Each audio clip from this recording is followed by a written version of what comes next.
ಬಹಳಷ್ಟು ಅತಿವೃಷ್ಟಿ ಅನಾವೃಷ್ಟಿಯಿಂದಾಗಿ ಬಹಳಷ್ಟು ರೈತರ ಫಲಾನುಭವಿಗಳನ್ನು ಬೆಳೆಯಲಾರದೆ ಅತಿ ಸಂಕಷ್ಟದಲ್ಲಿರ್ತಕ್ಕಂಥದ್ದು. ಸನ್ಮಾನ್ಯ ಅಧ್ಯಕ್ಷರೇ, ಈ ಸಲ ಏನಾಗಿದೆ ಅಂದ್ರೆ ತಮ್ಮಣ್ಣ ನಾವು ರೆಡಿ ಇದ್ದೀವಿ. ಬರ್ತದೆ ಬರಗಾಲದ ಬಗ್ಗೆ ಚರ್ಚೆ ಮಾಡಕ್ಕೆ ರೆಡಿ ಇದ್ದೀವಿ. ಬರಗಾಲ ಅಂತ ಘೋಷಣೆ ಮಾಡಿ 10,000 ಕೋಟಿ ಬಿಡುಗಡೆ ಮಾಡಿದ್ರೆ ದನಕರುಗಳು ಮೇವು ಏನ್ ಕೊಡ್ತೀರಿ ಅಂತ ಹೇಳ್ಬಿಟ್ರೆ ನಾವು ನೀರು ವ್ಯವಸ್ಥೆ ಏನ್ ಮಾಡ್ತೀರಾ?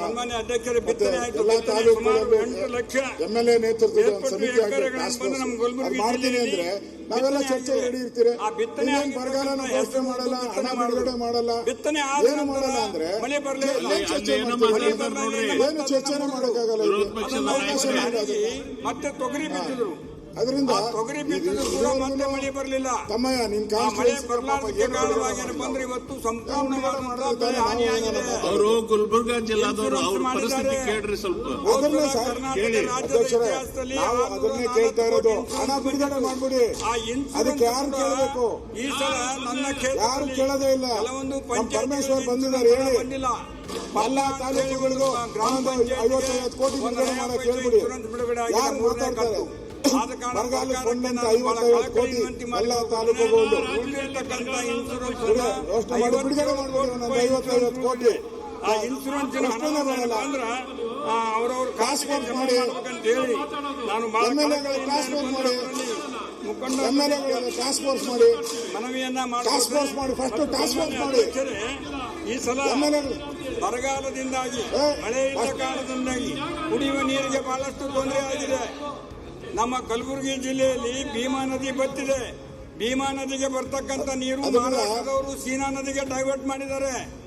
ಇದನ್ನ ಯಾರು ಕೇಳ್ತಿಲ್ಲ. ನಮಗೇನು ಅವರು 15 TMC ನೀರು ಬಿಡಬೇಕು, ಇವತ್ತಿನೂ ಕೂಡ ಬರ್ತಾ ಇಲ್ಲ. ಅಪ್ಪರ್ ಕೃಷ್ಣಾ ಪ್ರಾಜೆಕ್ಟ್ ನಿಂದ ಕೃಷ್ಣಾ ಮೇಲ್ದಂಡೆಯಿಂದ ನೀರು ಬಂದು ಜಮಾ ಆಗ್ತದೆ. ಅದು ಗೊಬ್ಬರ ಮತ್ತು ಕಬ್ಬಿಗೆ ಬಿಟ್ಟಿರ್ತಕ್ಕಂಥದ್ದು, ಕವಳಿಗೆ ಬಿಟ್ಟಿರ್ತಕ್ಕಂಥ ನೀರು ಹರಿದು ಭೀಮಾ ನದಿಗೆ ಬಂದು ಭೀಮಾ ನದಿ ಕುಲುಷಿತವಾದಂತಹ ಕುಡಿಲಿಕ್ಕೆ ನೀರು ಬರ್ತದೆ.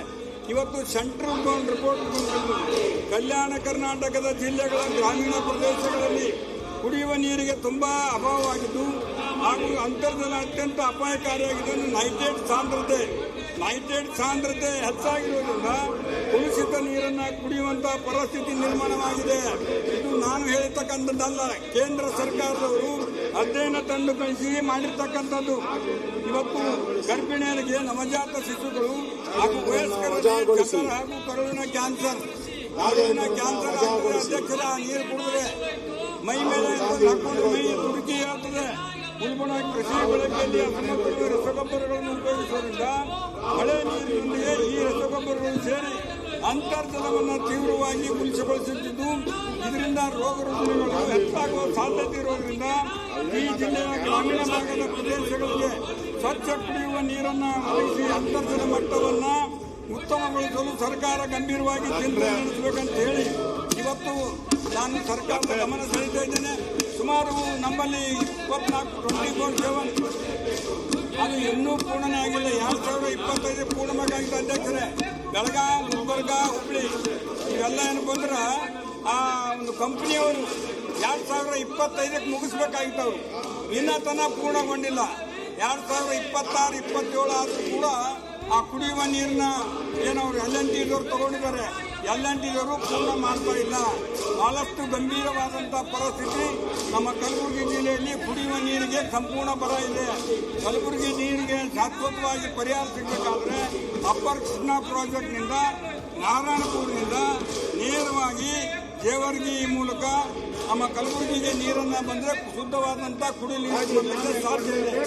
ಆದ ಕಾರಣ ಇವತ್ತು ಮಹಾರಾಷ್ಟ್ರದಲ್ಲಿರ್ತಕ್ಕಂಥ ಏನು ಭೀಮಾ ನದಿಗೆ, ಆ ಭೀಮಾ ನದಿಯ ನೀರು ಇವತ್ತು ನಮ್ಮ 15 TMC ಪ್ರತಿನಿತ್ಯ ಅವರು ಬಿಡಬೇಕು. ನಮಗೆ ಇವತ್ತಿನವರೆಗೂ ಅವರು ಕೊಡ್ತಾ ಇಲ್ಲ ನೀರು.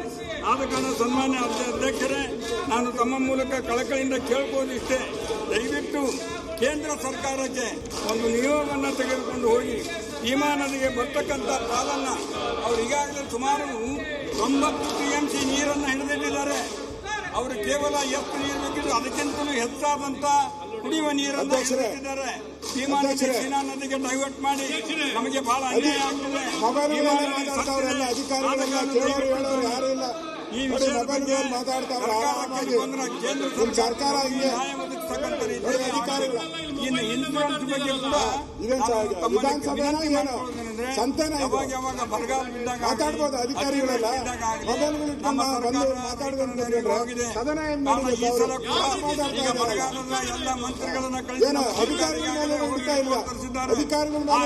ಆಧಾರ ಮೇಲೆ ಇನ್ಶೂರೆನ್ಸ್ ಬಿಡುಗಡೆ ಮಾಡಬೇಕು. ರೈತರ ಅಕೌಂಟ್ಗೆ ಇರ್ತಕ್ಕಂಥ ಸ್ಥಿತಿ ಆಗ್ತದೆ. ಇಲ್ರಿ ಅವರು ಗಂಭೀರವಾದಂತಹ ಪರಿಸ್ಥಿತಿನೇ. ರೈತರು 4,000 ಮೇಲ್ಪಟ್ಟು 4,000 ಮೇಲ್ಪಟ್ಟು ಇನ್ಶೂರೆನ್ಸ್ ಹಣ ಕಟ್ಟಿದವರಿಗೆ ಸುಮಾರು 7,61,157 ಜನ ರೈತರಿಗೆ ಏನಪ್ಪ ಅಂದ್ರೆ ಹೆಕ್ಟರ್ ಬಿತ್ತನೆ ಆಗಿದೆ. ಸುಮಾರು ನಮ್ಮ ಇನ್ಶೂರೆನ್ಸ್ ತುಂಬಿರ್ತಕ್ಕಂಥವ್ರು ಎಷ್ಟು ದುಡ್ಡು ಕೇಳಪ್ಪ? 4,52,600 ಜನ ರೈತರು ಇನ್ಶೂರೆನ್ಸ್ ತುಂಬಿದ್ದಾರೆ. ಅಶೋಕ್ ಅವರೇ, ಇನ್ಶೂರೆನ್ಸ್ ತುಂಬಿದ್ದಾರೆ. ಇನ್ಶೂರೆನ್ಸ್ ಬೆಳೆ ಹಾನಿಯಾಗಿದೆ. ಇನ್ಶೂರೆನ್ಸ್ ಕೊಟ್ಟರೆ ರೈತರಿಗೆ ಸ್ವಲ್ಪ ರಿಲೀಫ್ ಆಗ್ತದೆ. ಇದೇನು ಯಾವ ಸರ್ಕಾರ, ಯಾರು ಕೇಂದ್ರ ಸರ್ಕಾರ ಕೊಡಬೇಕಾಗಿಲ್ಲ. ರೈತರು ಕಟ್ಟಿರ್ತಕ್ಕಂಥ ಇನ್ಶೂರೆನ್ಸ್ ಹಣವನ್ನ, ರೈತರು ತಮ್ಮ ಅಮೃತಾಸ್ತ್ರದಿಂದ ಕೊಟ್ಟಿರ್ತಕ್ಕಂಥ ಹಣವನ್ನ, ಬೆಳೆ ಸಂಪೂರ್ಣ ಹಾನಿಯಾಗಿದೆ, ಹೆಸರು ಹೋಗಿದೆ, ಉದ್ದು ಹೋಗಿದೆ, ಮತ್ತೆ ತೊಗರಿ ಕೂಡ ಒಣಗಿ ಹೋಗಿದೆ. ರೈತರು ಬಹಳ ಗಂಭೀರ ಪರಿಸ್ಥಿತಿಯಲ್ಲಿದ್ದಾರೆ. ಅಧ್ಯಕ್ಷರೇ, ದಯವಿಟ್ಟು ಇನ್ಶೂರೆನ್ಸ್ ಹಣವನ್ನ ಅವರವರ ಅಕೌಂಟ್ಗೆ ಹಣವನ್ನ ಜಮಾ ಮಾಡಿದ್ರೆ ರೈತರು ಬದುಕಿರ್ತಕ್ಕಂಥ ಪ್ರಶ್ನೆ ಬರ್ತದೆ. ಮತ್ತು ಬರಗಾಲ ಒಂದು ಘೋಷಣೆ ಮಾಡಿ ಏನು ಕುಡಿಯುವ ನೀರಿನ ತಾಪತ್ರೆ ಇದೆ. ಒಂದು ಕಾಲದಲ್ಲಿ ಸನ್ಮಾನ್ಯ ಅಧ್ಯಕ್ಷರೇ, ಒಂದು ಕಾಲದಲ್ಲಿ ಮಂತ್ರಾಲಯದಿಂದ ರೈಲ್ವೆ ಮೂಲಕ ನಮ್ಮ ನೀರು ಸಪ್ಲೈ ಮಾಡಿದ್ದು ಬರಗಾಲದಲ್ಲಿ. ಇವತ್ತು ಅಂತದೇ ಪರಿಸ್ಥಿತಿ ಇದೆ. ಎಲ್ಲ ಬೋರ್ವೆಲ್ಗಳು ಮಣಿಗೆ ಹೋಗಿವೆ. ಭೀಮಾ ನದಿ ಬತ್ತಿ ಹೋಗಿದೆ. ಭೀಮಾ ನದಿ ಸೀನಾ ನದಿ ಡೈವರ್ಟ್ ಆಗಿದೆ. ಮಹಾರಾಷ್ಟ್ರದವರು ನೀರು ಬಿಡ್ತಾ ಇಲ್ಲ. ಭೀಮಾ ನದಿ ಕುಲುಷಿತವಾದಂತಹ ನೀರು ಬಂದು ಕುಡಿತಕ್ಕಂಥ ಪರಿಸ್ಥಿತಿ ಇದೆ. ಆದ ಕಾರಣ ಇಂಥ ಗಂಭೀರ ಪರಿಸ್ಥಿತಿಯಲ್ಲಿ ಇವತ್ತು ಬದುವಿನಲ್ಲಿ ಕಬ್ಬು ಹಚ್ಚಿರ್ತಕ್ಕಂಥ ರೈತರು, ತೊಗರಿ ಬಿತ್ತಿರ್ತಕ್ಕಂಥ ರೈತರು, ಅವರ ಗೋಳು ಬಹಳಷ್ಟು ದುರ್ಗವಾದಂತಹ ಪರಿಸ್ಥಿತಿಯಲ್ಲಿದ್ದಾರೆ. ಕಾರಣ ಇವತ್ತು ತಾವೆಲ್ಲ ಅಶೋಕ್ ಅವರಿಗೆ ನಾನು ಕಳಕಳಿ ವಿನಂತಿ ಮಾಡಿಕೊಡ್ತೇನೆ. ಒಬ್ಬ ಮನುಷ್ಯನ ಸಲುವಾಗಿ ನಿಮ್ಮ ಸಮಯವನ್ನು ಹಾಳು ಮಾಡಬೇಡಿ. ಈ ರಾಜ್ಯದ ರೈತರ ಜನರ ಬಗ್ಗೆ ಮಾತನಾಡಿ. ದಯಮಾಡಿ ಹಿಂದಕ್ಕೆ ಹೋಗಿ, ದಯಮಾಡಿ ಕುಳಿತುಕೊಳ್ಳಿ. ಬರದ ಬಗ್ಗೆ ಚರ್ಚೆ ಆಗ್ತಕ್ಕಂಥ ಸಂದರ್ಭದಲ್ಲಿ ತಾವು ಕೂಡ ನಮ್ಮ ಧ್ವನಿಗೂಡಿಸಿ ನಾವೆಲ್ಲರೂ ಕೂಡ ಜೊತೆಗೂಡಿ ಏನು ಬಂದ್ರೆ ಕೇಂದ್ರ ಸರ್ಕಾರಕ್ಕೆ ಹೋಗಿ ರೈತರ ಕಷ್ಟ ಪರಿಸ್ಥಿತಿಯನ್ನ ಕೇಂದ್ರ ಸರ್ಕಾರಕ್ಕೆ ಗಮನ ಸೆಳೆದು ಬರ್ತಕ್ಕಂಥ ನಮಗೆ ನ್ಯಾಯ ಒದಗಿಸ್ತಕ್ಕಂಥ ರೀತಿಯಲ್ಲಿ ನಾವೆಲ್ಲರೂ ಪ್ರಯತ್ನ ಮಾಡೋಣ. ಒಂದು ಕಾಲದಲ್ಲಿ ಕೇಂದ್ರ ಸರ್ಕಾರ 71,000 ಕೋಟಿ ರೂಪಾಯಿ ಸಾಲ ಮನ್ನಾ ಮಾಡಿರ್ತಕ್ಕಂಥ ಇತಿಹಾಸ ಕರ್ನಾಟಕದಲ್ಲಿ, ಮತ್ತು ಕೇಂದ್ರ ಸರ್ಕಾರ ಕಾಂಗ್ರೆಸ್ ಪಕ್ಷ ಮಾಡಿರ್ತಕ್ಕಂಥ ಸಾಧನೆ ಇದೆ. ತಮ್ಮ ಸರ್ಕಾರ, ಮೋದಿ ಸರ್ಕಾರ ಈ ಬಗ್ಗೆ ರೈತರ ಬಗ್ಗೆ ಕಾಳಜಿ ವಹಿಸಿ ನೀವೆಲ್ಲ ಅಲ್ಲಿ ಹೋಗಿ ನಾವು ನಿಮ್ಮ ಜೊತೆಗೆ ಬರ್ತೀವಿ, ನಾವು ನೀವು ಸೇರಿ ಕೂಡಿ ಅವರಲ್ಲಿ ಬಂದ ರೈತರ ಸಾಲ ಮನ್ನಾ ಮಾಡತಕ್ಕಂಥ ಪ್ರಯತ್ನವನ್ನ ಮಾಡೋಣ ಅಂತಕ್ಕಂಥ ಮಾತನ್ನ ನಾನು ಬಹಳ ಕಳಕಳಿಯಿಂದ ತಮ್ಮ ಗಮನಕ್ಕೆ ತರಬಯಸ್ತೇನೆ. ದಯಮಾಡಿ ನಾವೆಲ್ಲರೂ ರೈತರ ಮಕ್ಕಳಿದ್ದೇವೆ.